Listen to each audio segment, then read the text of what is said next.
तो आप सभी स्वागत है। जैसे कि आप सभी में से कई सारे स्टूडेंट्स का डायरेक्ट मैसेज आ रहा था कि सर फिल्म्स के बाद सभी जो मेंटर्स हैं, टीचर्स हैं, सभी कोचिंग वालों से सभी ने कोचिंग सभी ने वीडियोस वगैरह बना दी है कि क्या करें क्या नहीं करना है, फिल्म्स का पेपर कैसा आया और यू दे दिया है। आप भी क्यों नहीं बताते कि पेपर कैसा आया, इसमें क्या क्या आपको करना था, इसका प्रेडिक्शन कितना है, इसकी कट ऑफ कितनी जाएगी कि और सी सेट की डिफिकल्टी पे आप क्या कहना चाहते हो। मैं इन सब पर बात करना चाहता था लेकिन और कर भी सकता था, लेकिन मेरा मन हुआ कि मैं नहीं किया। क्यों? इसके कारण है क्योंकि इस पर देखिए आपने कई सारी वीडियोस देख ली होंगी, तो जो चीज़ आपके मतलब की है ही नहीं, जो चीज़ आप पहले से कहीं और से आपको मिल चुकी है, तो उससे आपका टाइम वेस्ट ना हो इसलिए मैं कुछ न्यू चीज़ लेके आया हूँ। और इस वीडियो का पर्पस है आपको कि आगे क्या करना है, कैसे करना है, क्यों करना है, कब करना है। ठीक है? ये वीडियो इस वीडियो का 1 सेकंड भी आपका ऐसा नहीं होगा जो कि आपका फालतू जाएगा। ठीक है? आपका एक सेकंड जो भी आपको इन्फॉर्मेशन मिलेगी जो कि आपको 2026 के लिए बहुत मदद करेगी और जो 2025 में मेंस देने वाले हैं उनके लिए भी ये वीडियो बहुत मदद करेगी। ठीक है? ये स्पेसिफिक आप प्रीलिम्स के लिए मान सकते हैं, लेकिन मैं इसमें ओवरव्यू दूंगा पूरा पेपर का और साथ में ये नहीं बताऊंगा कि पेपर की डिफिकल्टी क्या है और ऐसा क्या करना था, करना नहीं था, आगे क्या करना है। सीधा सा ये मैं फ्यूचरिस्टिक थोड़ा सोच को रखने वाला हूँ, क्योंकि देखिए जो हो गया सो हो गया। अब अब आगे देखना पड़ेगा हमको कि क्या। ठीक है? अब कई सारे स्टूडेंट्स जो इस वीडियो को देख रहे होंगे उनके में अंतर क्या होगा। Just a minute.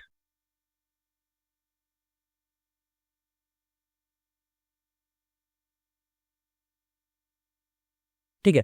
अब कई सारे स्टूडेंट्स हैं, तो वो क्या किस टाइप के होंगे, तो लगभग 5 या 7 प्रकार के स्टूडेंट्स होंगे यहाँ पे। ठीक है? कैसे? देखिए, जिन्होंने प्रीलिम्स 2025 को दिया, ठीक है, एक स्टूडेंट वो, और दूसरे प्रकार के स्टूडेंट्स कौन से वाले, जो कि 26 में देने वाले हैं या इसके 2027 में देने वाले हैं। ठीक है? ये हो गया आपके दो तरह के स्टूडेंट्स, जिन्होंने एग्जाम दिया, जिन्होंने एग्जाम नहीं दिया। अब इसमें भी 2 या 3 तरीके के क्या है अभ्यर्थी हैं। कैसे? कि जिनको पता है कि हमारा क्वालिफाई हो रहा है इजीली। ठीक है? उन्होंने आंसर की चेक कर ली, जैसे कि मैंने मना किया था पहले ही कि आपको आंसर की चेक नहीं करना है। क्यों? माइंड डिस्टर्ब होता है। अगर कर लिया हो, उनको लग रहा है क्वालिफाई हो रहा है, अच्छी बात है, तो बिल्कुल आपको बहुत बहुत बधाई हो आपकी, और आप लगातार मेंस में जुट जाइए। ठीक है? अभी उनके बारे में बात करते हैं। ठीक है? सेकंड होंगे जिनको थोड़ा सा कंफ्यूजन होगा कि हो भी सकता है, नहीं भी हो सकता है, शायद सी सेट में थोड़ा कम मार्क्स आ सकते हैं जिसकी वजह से बिगड़ सकता है। कोई भी कारण हो सकता है कि आपको लग रहा है कि डर है, हो भी सकता है, नहीं भी सकता। तीसरे वो हैं जिनको पता है कि नहीं होगा, हमको कॉन्फिडेंस आया नहीं, सी सेट ही खत्म हो गया हमारा, क्योंकि क्वेश्चन अटेम्प्ट नहीं कर पाए। कैसे? सिर्फ जो कॉम्प्रीहेंशन थे सिर्फ उन्हीं से क्वेश्चन सॉल्व हो पाए, लगभग 5 से 7 क्वेश्चन सिर्फ मैथ्स और रीजनिंग से मिला के हो पाए। एक्स्ट्रा क्वेश्चन हमने सॉल्व नहीं कर पाया, यानी 37 के आसपास ही या 35 के आसपास ही हो पाए। अब एक्यूरेसी तो कम जाती है कॉम्प्रीहेंशन में, और कुछ लोगों की तो मैथ्स में भी कम चली जाती है, क्योंकि मैथ्स उन्होंने अच्छे से पढ़ा नहीं है, तो क्या फेल होने का डर है। ठीक है? अब इस सिचुएशन में आपको करना क्या है। ठीक है? सभी स्टूडेंट्स से अगर मैं एक बात बोलूं, तो सभी को मैथ्स की तैयारी करनी है, लेकिन जो फर्स्ट बार 26 में देंगे वो इस तरीके से तैयारी नहीं। ये वीडियो स्पेसिफिक मैक्सिमम उन स्टूडेंट्स के लिए है, और 26 वालों के लिए तो है ही, जो फर्स्ट बार 26 में देंगे उनके लिए ये वीडियो है, लेकिन स्पेसिफिक उन स्टूडेंट्स के लिए भी है जिन्होंने 25 का एग्जाम दिया और वो फेल हो गए, और कुछ लोग पास भी हो गए। ठीक है? तो सभी स्टूडेंट्स के लिए मैक्सिमम आप अपने हिसाब से इस वीडियो का यूटिलाइजेशन ले लीजिएगा। ठीक है? अब करना क्या है, आपको जिन्होंने एग्जाम दिया है 25 वाला, रिजल्ट कोई भी हो रहा हो, डाउटफुल हो, थर्ड आपका नहीं हो पा रहा होगा, मेंस की तैयारी आपने पहले भी की है। क्यों? एग्जाम से पहले दिसंबर तक आपने बहुत अच्छे से मेंस पढ़ा होगा। ठीक है? इस वीडियो को सीरियस अभ्यर्थी देख रहे होंगे, क्योंकि उनको मेंस निकालना होगा, तभी सीरियस अभ्यर्थी ही देख रहे होंगे कि जिन्होंने प्रीलिम्स दिया होगा, सीरियस होंगे अपनी पढ़ाई को लेकर, तो वो इस वीडियो को देख रहे होंगे। ठीक है? अब देख रहे होंगे सीरियस होंगे तो उन्होंने दिसंबर तक मेंस पढ़ा होगा, भले ही फुल तैयारी नहीं हो पाई हो, लेकिन अब आपके पास टाइम है कि जब आप यूपीएससी का मेंस का एग्जाम लगेगा, ठीक है, यूपीएससी का मेंस का एग्जाम लगेगा, तब तक आपको कंप्लीट मेंस की तैयारी करनी है पूरी, और पूरी दम लगा देना है कि आपको ये टारगेट रख के रखना है कि मुझे भी उसी दिन एग्जाम देना है। भले मैं एग्जाम हॉल के अंदर ना जा पाऊँ, लेकिन मुझे एग्जाम हॉल के बाहर बैठ के, अपनी लाइब्रेरी में बैठ के, अपने रूम में बैठ के उस पेपर को पूरा सॉल्व करना है। तो मुझे देखना है कि मेरी प्रॉब्लम कहाँ हुई। अब ठीक है, अब ऐसा क्यों? कई सारे टीचर्स ये बोलेंगे कि नहीं ये रणनीति है, वो गलत है, आप तो मेंस को धीरे ही कीजिए, दिसंबर तक कीजिए।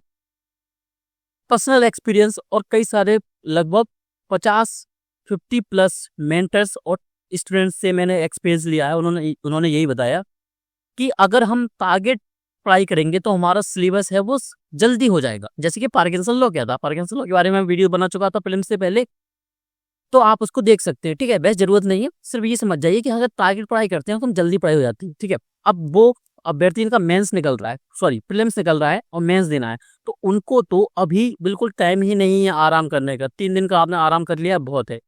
ठीक है, आपने 3 दिन का आराम कर लिया बहुत है। अब आपको क्या करना है, सबसे पहले जब तक रिजल्ट नहीं आता तब तक एथिक्स और ऑप्शनल को अच्छे से पढ़ लेना है। यानी देखिए कोई भी सब्जेक्ट होता है मेंस का, कोई भी 3 दिन से ज़्यादा का नहीं होता अगर आपने पहले उसको पढ़ा हुआ है और एक बार उसका रिवीजन किया हुआ है। ठीक है, 3 या 4 दिन में आप इजीली पूरा एथिक्स को पढ़ सकते हैं, खत्म कर सकते हैं, और ऑप्शनल को भी आप स्टार्ट कर सकते हैं। यानी एक पेपर तो आप इजीली खत्म कर ही सकते हैं। ठीक है, जितने भी घंटे पढ़ना है पढ़ो और आराम से करो, और आज से ही लगभग कोशिश कीजिए कि डेली के 5 आंसर्स आप लिखना स्टार्ट करें। ठीक है, 5 आंसर्स आपको लिखना है। वही चीज़ आपको किसको अप्लाई करनी है, वही चीज़ अप्लाई करनी है जिन्होंने एग्जाम दिया, डाउटफुल है, और साथ में जिनका प्रीलिम्स नहीं हो पा रहा है। ठीक है, उनको भी यही चीज़ करनी है। रिजल्ट से जस्ट पहले आपको एथिक्स को पूरा पढ़ लेना, जिन्होंने पहले से पढ़ा हुआ है। ठीक है, एथिक्स पढ़ना है, और साथ में ऑप्शनल का, आपका कोई भी ऑप्शनल हो उसका कोई भी एक पेपर या किसी भी पेपर का एक पार्ट पूरा खत्म कर देना याद करके। ठीक है, अब एथिक्स में क्या क्या पढ़ना है, एथिक्स में आपको बहुत सारी डेफिनेशंस होती हैं, नए नए एग्जाम्पल्स होते हैं, वो पढ़ लीजिए, और साथ में आंसर राइटिंग कीजिए। डेली के 5 आंसर्स आपको यहाँ पे लिखने हैं। ठीक है, अब ये हो गया आपका ओवरव्यू कि आपको आगे करना क्या है। ठीक है, अब बात हो गई जिनको मेंस देना है, उनके लिए मैं स्पेसिफिक वीडियो लेके आऊँगा 2 या 3 दिन के अंदर ही कि आपको करना क्या है आगे। अगर आप सब बोलेंगे जिनका प्रीलिम्स निकल रहा है, अगर वो कमेंट कर देंगे वीडियो के नीचे, तो मैं उनके लिए सेशन ले सकता हूँ। साथ में किसके साथ, 2 या 3 फैकल्टीज मेरे साथ रहेंगी, उन्हीं के साथ आपको जो भी डाउट्स होगा, आपको जो भी आगे करना होगा, आपके जो रोड मैप बनाना होगा, वो हम आपको बना के देंगे, जिससे आपको मैक्सिमम मेंस में फ़ायदा मिले। ठीक है, तो जो प्रीलिम्स क्वालिफाई कर रहे हैं तो वो कमेंट कर सकते हैं नीचे, तो उनके लिए मैं सेशन की व्यवस्था करवा देता हूँ। ठीक है, अब बात रही किनकी, जिनको फर्स्ट बार प्रीलिम्स देना है और जिनको अपना सेकंड थर्ड या जिन्होंने एग्जाम दिया था लेकिन उनका प्रीलिम्स हो नहीं पाया, ठीक है, किसी भी कारण से। अब मैं उनके बारे में बात करता हूँ। Just a minute.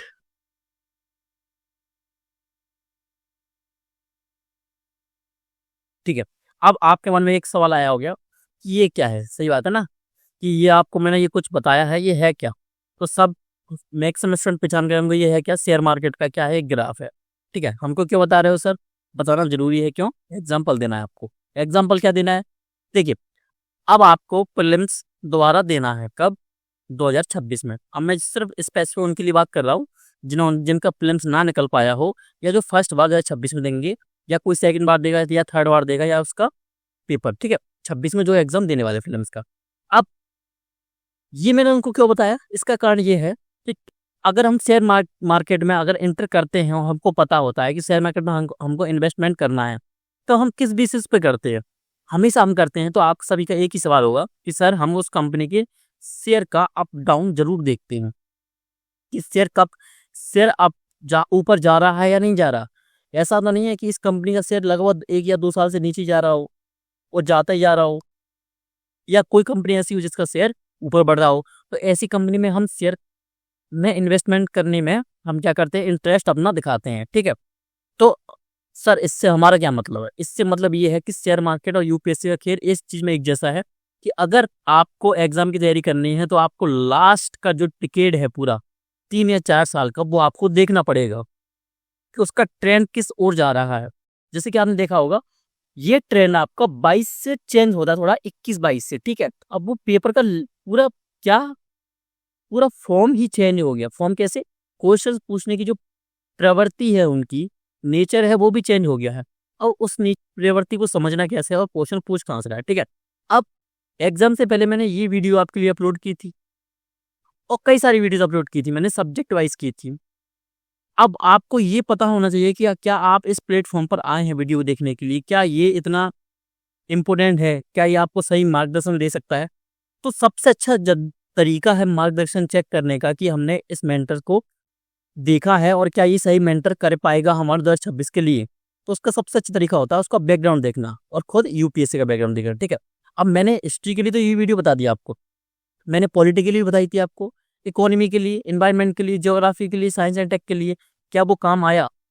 अब इस चीज को तो आप इस तरह से देख सकते हैं, मैंने पूरे प्रूफ दिए हुए हैं टेलीग्राम पे। अब मैं ये बताने नहीं आया कि मेरी सोर्स में से क्या क्या है, नहीं, मैंने जो बताया उसमें से क्या क्या है, नहीं।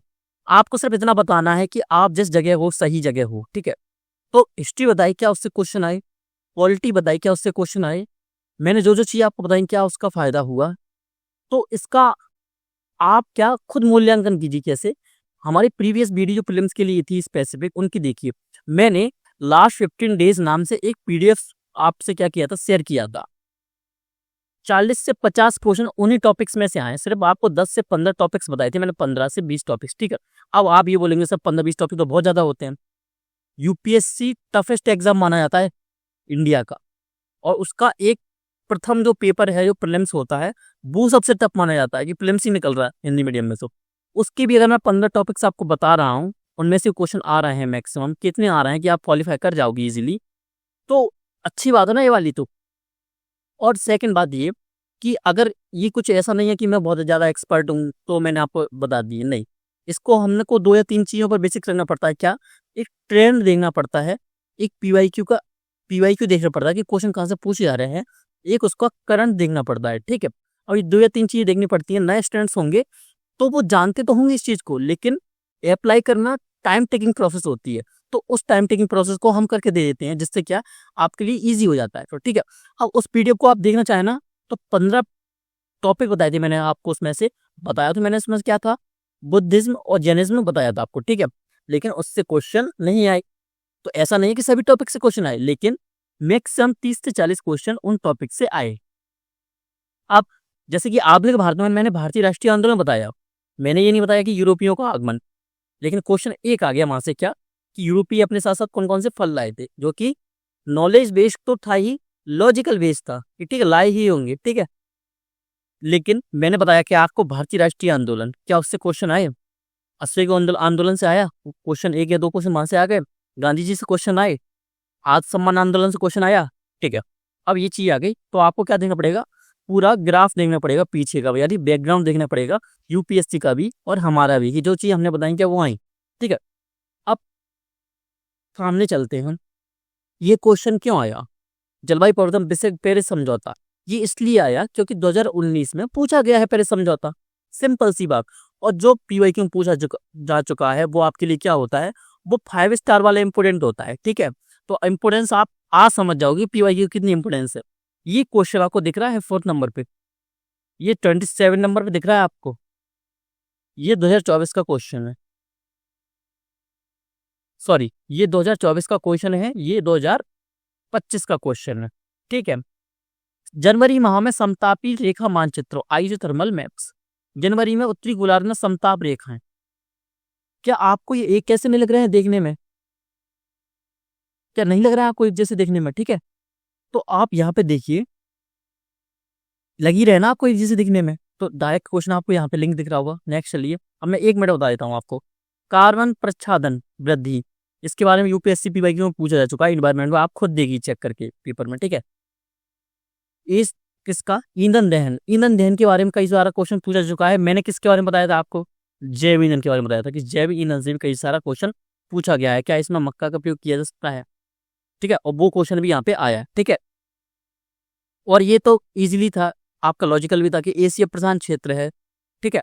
अब 16वीं-17वीं शताब्दी में कौन पुर्तगाली द्वारा भारत में कौन कौन लाया, क्या क्या लाया गया, पपीता, अनानास और अमरूद में क्या क्या लाया गया, ठीक है। एज इट इज क्वेश्चन कब 2024 का आपको दिखता है यहाँ पे कि पपीता कितने वृक्ष वास्तव में भारत के देसी वृक्ष हैं। अगर देसी वृक्ष अगर पपीता होता तो यहाँ पे पुर्तगाली क्यों लाते, अगर पुर्तगाली यहाँ पे ला रहे हैं तो ये देसी वृक्ष क्यों होता, यहाँ पे पीवाईक्यू, ठीक है। ये क्वेश्चन थोड़ा रिपीट हो गया यहाँ पे। नेक्स्ट चलिए, राजा राम मोहन राय, अब मैंने जो सोर्स बताया क्या उन सोर्स से क्वेश्चन आया, सीधा देखते हैं पूरा क्वेश्चन ये, और ये पढ़ लीजिए, ये मैंने घटना चक्र से स्क्रीनशॉट लेके डाले हुए हैं, ठीक है। अब देखते जाइए, अब निशान लगाऊंगा। चीनी यात्री फायन, आप ये बोलेंगे सिंपल क्वेश्चन था, लेकिन पता तो होना चाहिए ना किस सोर्स से आ रहा है। देखिए सोर्स आपके सामने है, घटना चक्र, असहयोग आंदोलन, क्वेश्चन पीवाईक्यू में पूछा चुका है, यूपीएससी में भी, यूपीपीसीएस में भी, और आपको घटना चक्र में इजीली आपको मिल जाएगा, ठीक है। अर्घट्टा यूपीपीसीएस में क्वेश्चन ये पूछा जा चुका है, ठीक है। अब मत्त विलास प्रदर्शन नामक सेट महेंद्र वर्मन प्रथम, ठीक है।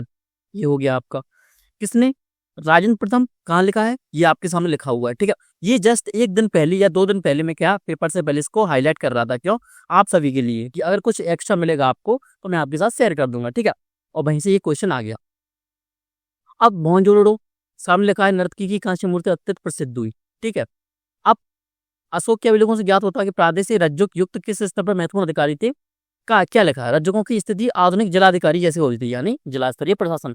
Direct line to line question आए हैं, ऐसा लग रहा है कि डायरेक्ट कॉपी कर दी हूँ। क्या इस साल ही ऐसा हुआ? मैंने क्या बताया, मैंने वीडियो अपलोड किया था किससे पहले, एग्जाम से पहले, ठीक है। हिस्ट्री के लिए सोर्स क्या रखें। 24 में भी क्वेश्चन ऐसे ही आए थे, 23 में भी क्वेश्चन ऐसे ही आए थे इसी बुक से, 25 में भी आए थे और 26 में भी आएंगे, गारंटी इस चीज की ले लीजिए। मैं ये नहीं बोलूंगा कि 100% क्वेश्चन आएंगे, नहीं, 80% प्लस क्वेश्चन आएंगे। अगर 10 क्वेश्चन आएंगे तो 7 से 8 क्वेश्चन इसी सोर्स से आएंगे, ठीक है। क्या लिखा है, आज सम्मान आंदोलन, बाकी ये यूपीएससी ने खुद पूछा डायरेक्ट 2019 के आसपास, ठीक है, रामास्वामी नायकर का, ठीक है। अब ये आपको पता होना चाहिए था। अब करना क्या है, अब 2 चीजें देखनी पड़ेंगी हमको। क्या, हमने जो बताया उस सोर्स से क्वेश्चन आ रहे हैं। अब हम प्रीलिम्स का कोर्स लेके आ रहे हैं, उसमें हमको क्या क्या करना है, उसकी विशेषता हम बाद में बता देंगे, अपना प्रमोशन वगैरह हम बाद में कर लेंगे, वो ज़्यादा जरूरी नहीं है अभी। आपको सिर्फ इतना बताना कि प्रीलिम्स के लिए अभी से जिनको क्या स्टैटिक पढ़ने में प्रॉब्लम होती है, जिनको रटने में प्रॉब्लम होती है, वो अभी से लूसेंट पढ़ेंगे। प्लस जीएस की बात तो ठीक है, सी सेट अभी से पढ़िए। जिनका वीक है, जिनका सी सेट रह रहा है 1 या 2 साल से, टी शर्ट बहुत अच्छे से पढ़ना है, मैथ्स पढ़ना है सबसे पहले तो, ठीक है।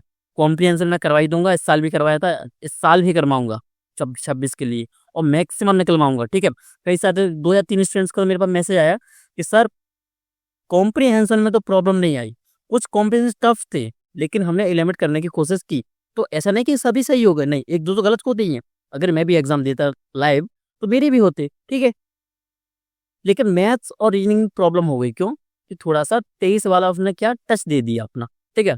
कुछ अभ्यर्थी या मेंटर्स बोल रहे हैं कि 23 जैसा ही था, कुछ बोल रहे हैं कि नहीं, थोड़ा सा 23 से सिंपल था, 24 से टफ था, ठीक है। अब आपको जो मानना है वो मान सकते हैं। तो आप अभी से सी सेट पढ़िए और लूसेंट आप से अभी से पढ़िए साथ में। जिनको मेंस प्रीलिम्स देना अगले साल, वो मेंस बहुत अच्छा कीजिए। लेकिन डायरेक्ट जो पहली बार 26 में एग्जाम देंगे वो ऐसे नहीं पढ़ेंगे कि डायरेक्ट आप एग्जाम की तैयारी कीजिए, नहीं। आपका तो अभी सिलेबस ही नहीं हुआ होगा, मुझे पता है, क्यों। आप इजीली सिलेबस को कीजिए, साथ में हम मेंस के इनिशिएटिव लाएंगे, बहुत ज़्यादा इंपॉर्टेंट है। देखिए, मैं सिर्फ ऐसा नहीं बोल रहा हूँ कि हमारे कोर्स हैं तो आप लीजिए, नहीं। अगर ये कोर्स मुझे सामने वाले किसी संस्थान में दिखते और मैं आपका बड़ा भाई होता, तो मैं आपसे बोलता कि नहीं, आप छोटे भाई हो सकते हो, छोटी बहन हो सकते हो, तो मैं आपसे ये बोलता कि नहीं, आप इस इनिशिएटिव को ज्वाइन कीजिए, बहुत ज़्यादा फायदा करेगा, ठीक है। तो मेंस के जो भी इनिशिएटिव आएंगे बहुत ज़्यादा इंपॉर्टेंट आएंगे। अगर आप ज्वाइन कर लेंगे ना, 1 भी सेकंड आपको रिग्रेट नहीं होगा, 1 भी रुपए का, ठीक है। पेड होंगे, लेकिन पेड भी इतने होंगे कि सिर्फ कितना, कि हमारी कॉस्ट निकल जाए बस, ठीक है। क्योंकि देखिए, फाइनेंशियल स्टेबल होना इंपॉर्टेंट होता है, क्योंकि देखिए अगर हम अपनी ओर से सब कुछ फ्री करते रहे, ऐसा नहीं हम नहीं कर सकते हैं, लेकिन कब तक करेंगे, लगभग 1 साल कर देंगे, उसके बाद हम खुद कोलैप्स हो जाएंगे इस चीज़ में, ठीक है। कोलैप्स क्यों हो जाएंगे, कोलैप्स इसलिए हो जाएंगे क्योंकि देखिए फाइनेंशियल चीज़ जरूरी होती है, फाइनेंशियली इसलिए जरूरी होता है, क्यों, किसी भी चीज़ को आगे चलाने के लिए, जो आप सभी को पता है, ठीक है। आप पढ़ रहे हो, बुक्स लाने के लिए भी पैसे लगते हैं, ठीक है। तो उन चीज़ों को लगाने के लिए, लेकिन जितना कम होगा उतने कम से कम हम इसमें क्या रखेंगे, अपनी डिमांड रखेंगे, ठीक है, फीस कम रखेंगे। अब जिनको लग रहा है कि सर मुझसे तो, मुझे लग रहा है कि फैमिली ये बोल रही है कि तुझसे नहीं हो पाएगा, खुद को ही लग रहा है कि मुझसे नहीं हो पाएगा, ठीक है। फैमिली बोल रही है तो कोई दिक्कत वाली बात नहीं है। अगर आपको लग रहा है कि नहीं मैं कर लूंगा तो अच्छी बात है, लेकिन अगर आपके पास रिसोर्सेस हैं, घर वालों ने कैसे भी गुस्से में, कैसे भी प्रेशर में आके आपको 1 साल का टाइम और दे दिया, करना है, आप इन दोनों लोगों को बहुत अच्छे तरीके से जानते होंगे, सभी जानते होंगे। जो ना जानते उनके लिए बता दूं, रवि कुमार त्याग हैं, हिंदी मीडियम के टॉपर रहे हैं, ये 2021 के, ये 2024 की फर्स्ट रैंकर हैं, ठीक है। ये इंग्लिश मीडियम से, ये हिंदी मीडियम से। अब इन दोनों विशेषता क्या है, वो थोड़ी सी अलग है। अगर आप इनके बारे में थोड़ा सा आप जानोगे तो वो ये है कि इनका 5 बार में फर्स्ट रैंक आई है। तो 4th अटेम्प्ट में क्या हुआ, इनका 4 अटेम्प्ट में क्या हुआ, फर्स्ट 3 अटेम्प्ट प्रीलिम्स में इनका प्रीलिम्स ही नहीं निकला। अब मैं ये बताऊंगा कि चीज सीखने के लिए चीज क्या है, ये सिर्फ मोटिवेशन के लिए नहीं है, इनका क्या हुआ, इनका तो सिलेक्शन फर्स्ट में भी हो गया था, सेकंड में भी हो गया था, थर्ड में फेल हो गए थे, फोर्थ में इनकी रैंक 18 आ गई थी। ठीक है, आईएएस ये बन गए थे फोर्थ में, ये फिफ्थ में बने, ये फोर्थ में बने। अब सीखने के लिए चीज़ क्या है, कोई भी टॉपर्स, अगर आपने उस टॉपर्स के बारे में ये सुना होगा कि उसका प्रीलिम्स ही निकल रहा था 2 या 3 बार में, फिर भी उसने एग्जाम दिया, फिर उसका सिलेक्शन हुआ, तो एक चीज उनमें सिमिलरिटीज होंगी, एक्सेप्शन हो सकता है, लेकिन मैक्सिमम टॉपर्स की बात कर रहा हूँ मैं। मैक्सिमम टॉपर्स की बात ये है कि जिनकी प्रीलिम्स में दिक्कत थी, उन्होंने मेंस को इतना अच्छा कर लिया कि हाँ, जिस बार प्रीलिम्स होगा, गलती से भी हो गया ना, उस साल हम इंटरव्यू दे के ही आएंगे, और इंटरव्यू दे के नहीं आएंगे, फाइनल लिस्ट में नाम आएगा। क्यों? कि मेंस इतना अच्छा कर लिया उन्होंने, प्रैक्टिस इतनी अच्छी की, आंसर इतने अच्छे लिखे हैं, आंसर पढ़े इतने अच्छे हैं, मतलब मेंस की कंप्लीट इतनी अच्छी तैयारी की है कि मेंस में इतने अच्छे मार्क्स आते हैं कि फाइनल लिस्ट में नाम आना जरूरी हो जाता है, कि भले इंटरव्यू में थोड़े बहुत मार्क्स कम भी हों। ठीक है, तो वही बात किस बेसिस पर रही, आपकी बात जो टॉपर रही है फर्स्ट शक्ति दुबे जी की। ठीक है, रवि कुमार से की क्या बेसिस पर रही कि उनका प्रीलिम 2020 में भी फेल हुआ, लेकिन उन्होंने क्या दिया, कंसिस्टेंट। ठीक है, कंसिस्टेंसी दिखाई उन्होंने, और क्या दिखाया कि सिर्फ देखिए, ये यूपीएससी का जो खेल है वो 1 साल का नहीं है, उनको भी 4 साल लग गए फर्स्ट रैंक लाने में। आज उनका आप फोटो देखते हो, गर्व महसूस करते हो, बोलते हो यार ये लाइफ तो बढ़िया है, तो उनके पीछे भी उनका 4 साल ये, और लगभग ग्रेजुएशन का 3 साल वो, तो 7 साल तैयारी उन्होंने भी की। ठीक है, अब मैं आपसे ये नहीं बोल रहा कि 7 साल तैयारी करते रहिए, आपके पास रिसोर्सेस हो तो ही कीजिए, आपके पास फैसिलिटी हो तो ही कीजिए, अगर आपकी फैमिली कंडीशन, फाइनेंशियल कंडीशन अच्छी ना हो तो जॉब कर लीजिए। ठीक है, साइड में पढ़ते रहिए, कोई प्रॉब्लम नहीं है, और ऐसे भी एग्जाम निकाला है कई सारे लोगों ने। ठीक है, बाकी मेंटरशिप देने के लिए हम है ही आपके लिए, और ऐसा नहीं है कि हर एक चीज पेड होगी तो हम मेंटरशिप आपको नहीं देंगे, बहुत सारी चीज आपको यूट्यूब पे अभी भी फ्री मिलेंगी, कोई दिक्कत नहीं है। मैक्सिमम चीज हम जो कोशिश करेंगे, देखिए देखिए मुझसे जितना होता है मैं मैक्सिमम आपको यूट्यूब पे मैक्सिमम चीज फ्री दे सकता हूँ, लेकिन अब मुझे न्यू फैकल्टी लाने के लिए, किस लिए लाना मुझे न्यू फैकल्टी, वो लाना मुझे आपके लिए प्रीलिम्स के लिए पढ़ाने के लिए, क्योंकि देखिए सभी सब्जेक्ट मैं नहीं पढ़ा सकता, क्योंकि मेरे पास इतना टाइम बचेगा ही नहीं। और कोई भी जो टीचर होता है, मेंटर होता है, अगर उसको एक्सपर्ट बनना है तो वो 1 या 2 सब्जेक्ट में ही बन सकता है, मैक्सिमम 3 में बन सकता है, लेकिन सभी में नहीं बन सकता। तो उसके लिए न्यू फैकल्टी चाहिए, मुझे आपके लिए टेस्ट सीरीज तैयार करनी है, तो उसके लिए मुझे रिसोर्सेज चाहिए, कंटेंट चाहिए, मुझे टाइपराइटर चाहिए, तो उसके लिए भी आपको पैसा चाहिए। सेकंड, मुझे मेंस के लिए कॉपी चेक करने के लिए, क्योंकि देखिए मैं अकेला करूंगा तो कम कॉपी चेक हो पाएंगे, और आपको क्या मिल पाएगा, फायदा मिल पाएगा, तो उसके लिए मुझे नई फैकल्टी चाहिए। तो न्यू कंटेंट, रिसोर्सेज और फैकल्टी मुझे चाहिए, तो इसके लिए पेड रखने पड़ रहे हैं हमको, क्या, कोर्सेज। और ऐसा नहीं है कि बहुत ज़्यादा, हम स्टूडेंट्स कम ही रखेंगे, फीस भी कम रखेंगे। क्यों? जिससे हम मैक्सिमम स्टूडेंट्स का फायदा कर सकें। कैसे? कि हम एक बैच में मेंस में सिर्फ 15 स्टूडेंट ही रखेंगे। क्यों? कि सभी को कंटेंट क्वालिटी मिल पाए, आपको क्वालिटी कंटेंट मिल पाए आपको। क्यों? कि ऐसा नहीं है कि हमने 50 ज्वाइन कर ली, सभी कॉपी चेक होती जा रही हैं, पैसे ले लिए और कोई फायदा नहीं हुआ। अगर 15 ने ज्वाइन किया है तो 15 के 15 पर हमारी 1 to 1 मेंटरशिप रहेगी। ठीक है, तो ये रहा आपका पूरा कि आपको अब आगे करना क्या है। ठीक है, अब आपको सीखना क्या था इनसे, इनसे सीखना ये था कि तैयारी अभी से आपको प्रीलिम्स की भी करनी पड़ेगी। ऐसा नहीं है कि आप दिसंबर से तैयारी करना शुरू करो। अब वो टाइम गया आज से 4-5 साल पहले का, कि आप तैयारी करते थे कब से, दिसंबर से, और आपका इजीली प्रीलिम्स हो जाया करता था। ठीक है, अब टाइम है कि प्रीलिम्स को भी आपको साथ देके चलना है। अब प्रीलिम्स स्पेसिफिक, मेंस स्पेसिफिक जल्दी वीडियो आने वाली है। प्रीलिम्स की सिर्फ एक वीडियो आएगी, सेकंड वीडियो हमारी कोर्स लॉन्च होगा उस दिन आएगी कि आपको करना क्या है, कोर्स को कैसे ज्वाइन करना है। ठीक है, फर्स्ट वीडियो आएगी प्रीलिम्स के लिए, वो ये आएगी कि अब आपको क्या पढ़ना है, कैसे पढ़ना है, कब पढ़ना है, क्यों करना है। ठीक है, सेकंड, मेंस के लिए आपको एक अच्छी वीडियो मिलेगी आपको 3 या 4 दिन में, कि आपको करना क्या है। जिनको मेंस 25 देना है और जिनको मेंस 26 देना है। ठीक है, दोनों के लिए इंपॉर्टेंट वीडियो आएगी। तो आप सभी को बहुत धन्यवाद। और कई सारे स्टूडेंट्स बोल रहे थे कि कट ऑफ प्रेडिक्शन बता दीजिए सर, कट ऑफ कितना जा सकता है। ठीक है, अब जानने से कोई मतलब नहीं है, मैं तो आंसर की का देखने का भी मना किया था कि आंसर की मत देखिए। ठीक है, क्यों नहीं देखिए, फालतू टाइम डिस्टर्बेंस होता है। क्यों? अगर आपने आज आंसर की चेक कर ली होती तो 5 दिन चल जाते, डाउटफुल ही है कि होगा नहीं होगा, होगा नहीं होगा। ठीक है, वो तो ठीक है, और मैक्सिमम स्टूडेंट्स के साथ यही होता है। अगर नहीं होता है तो भी 5 या 10 दिन चले गए। ठीक है, 10 दिन वो ये गए, जैसे ही वो 1 दिन उसमें लगेंगे उनको, ठीक है आप दोबारा तैयारी करते हैं, तब तक रिजल्ट आ जाएगा। रिजल्ट आ जाएगा, फेल होते रहेंगे, लिस्ट में उनका नाम नहीं दिखेगा, तो 5-10 दिन वैसे निकाल देंगे, और फिर वो ऐसे ही पूरा साल जीते रहेंगे मजबूरी में, मानसिक मजबूरी में, कि अरे फेल हो गए अब क्या होगा, कुछ नहीं हो पाएगा हमारा, तो दिसंबर आ जाएगा, प्रीलिम्स तैयारी में दोबारा लग जाओगे। ना आपका मेंस तैयार हो पाया, ना आपका प्रीलिम्स तैयार हो पाया, ठीक है। आप दोबारा जाओगे 26 में, फिर फेल हो जाओगे। मैं 2025 के लिए भी वीडियोस बनाई, कभी मैं नेगेटिव बोलता था। नेगेटिव मतलब इस सेंस में बोलता हूँ मैं कि आपको समझ में तो आए कि आप गलती कहाँ कर रहे हो। भले ही आपका प्रीलिम्स नहीं निकल रहा, तो मेंस इतना अच्छा कर लीजिए कि जब भी आप एग्जाम दो, इस बार जो फर्स्ट रैंकर आएंगे, टॉपर आएंगे आपके शक्ति दुबे जी, तो उनकी तरह ही तैयारी कीजिए कि जिस बार भी आपका प्रीलिम्स हो, आपका फाइनल लिस्ट में नाम आ जाए, ठीक है। तो आपको ऐसी तैयारी करनी है। तो आप सभी को बहुत बहुत धन्यवाद। और सच बताइएगा, जितना मैंने आपको बताया, प्रीलिम्स के लिए बताया, क्या उसमें से रियल में पेपर ऐसा ही आया था या कैसा आया था? तो आपको कमेंट्स के माध्यम से बताया था, बताना है आपको कि मैंने जो रिसोर्सेज दिए थे, क्या क्वेश्चन रियल में उससे आए, और आए तो कितने आए, ठीक है। तो आप थोड़ा सा बता दीजिए, जिससे क्या हो, थोड़ा सा इंप्रूवमेंट करके बताएं हम भी आपको, और हम भी आगे वाले स्टूडेंट्स को भी पता लगे कि हाँ, रियलिटी में यहाँ से जो रिसोर्सेज बताए जा रहे हैं, वहाँ से क्वेश्चन आ रहे हैं, ठीक है। तो आप सभी को बहुत बहुत धन्यवाद। मिलते हैं आपसे नेक्स्ट क्लास में प्रीलिम्स या मेंस की स्पेसिफिक वीडियो में, ठीक है।